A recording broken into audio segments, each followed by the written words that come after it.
Hey Jabrill, how gutted are you for Saquon? How gutted are you for Saquon, and how can the team press on through the rest of this season without a player like that? Obviously, my heart goes out to him. Uh, he works extremely hard. Obviously he's a leader on this team, and I know from working out with him over the summer that he was looking forward to this season. After the ankle injuries last year, so I'm definitely praying for him. But he's a guy who's gonna bounce back better than ever.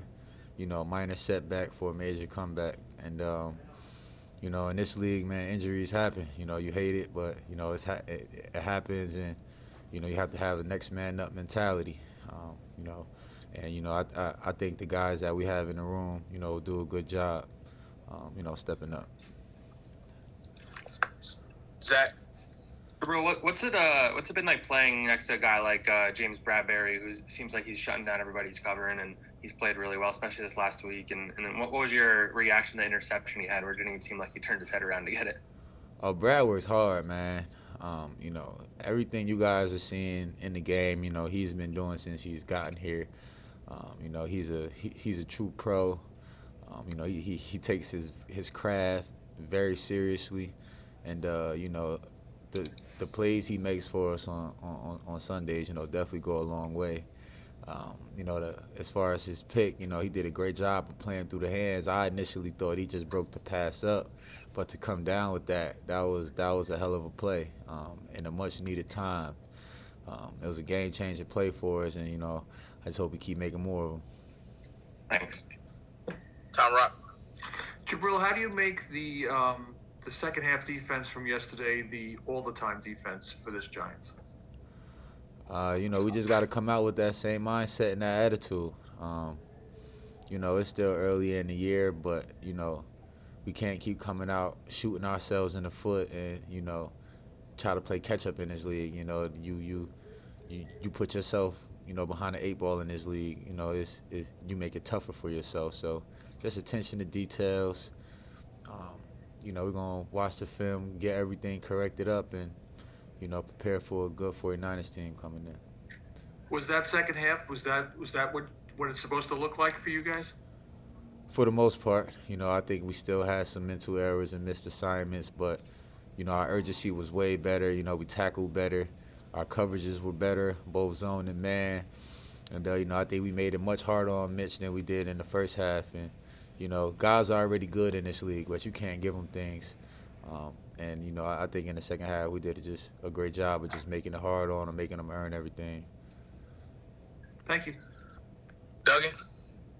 Hey, Jabril. I think everyone expected run defense to be a strength of this team. Why do you think it hasn't been, probably quite up to the level you want this first 2 weeks? It's just small things that turn into big things on Sundays. Just gap integrity. Um, setting the edge, being short tacklers. Um, it's gonna come together. We just got to keep getting better and better every day. Keep laying the foundation, and the bigger picture will happen. And then the 49ers, they played at MetLife yesterday and had a lot of injuries and had some complaints about the turf. You've obviously been on that turf a lot this summer and week one. You have any complaints or any issues with the turf? Nah, not that I could say. I think every field kind of presents its own kind of problems. That's why you go out there pregame. Get a good feel for the turf. Is it a fast track? Do you need your studs or your molded cleats? Things like that. But on our part, we haven't had any issues with it. Thanks. Jordan. Hey, Jabril. The odds are against teams pretty heavily that start 0-2 in the season. I'm just curious, how concerned are you guys as a group about 0-2, not having Saquon and possibly losing Shep as well for a little bit? You don't think about those things, man. You only control what you can control, and that's getting better each and every day we come in here. Um, you know, we're right there in games. It's just in this league, it always comes down to 3 or 4 plays that you wish you had back that determine the game. So obviously, we haven't gotten the results we'd like to, but we know we're not far off. We know we got a ways to go, but you know, I like to think we're trending in the right direction. And we're just gonna keep coming in here getting better, man. We're not gonna get demoralized. We understand injuries happen. It's a next man up mentality. It's a production business, and you got to produce. Last question here, Bruce Beck. Jabrill, what's your message then to your teammates in terms of staying positive and believing in the plan and going forward, even though these losses sometimes take a toll? Oh, that's exactly the message. Got to stay together. All we have is us. Um, we just got to keep chomping at the bit. And eventually, we know the ball will roll our way.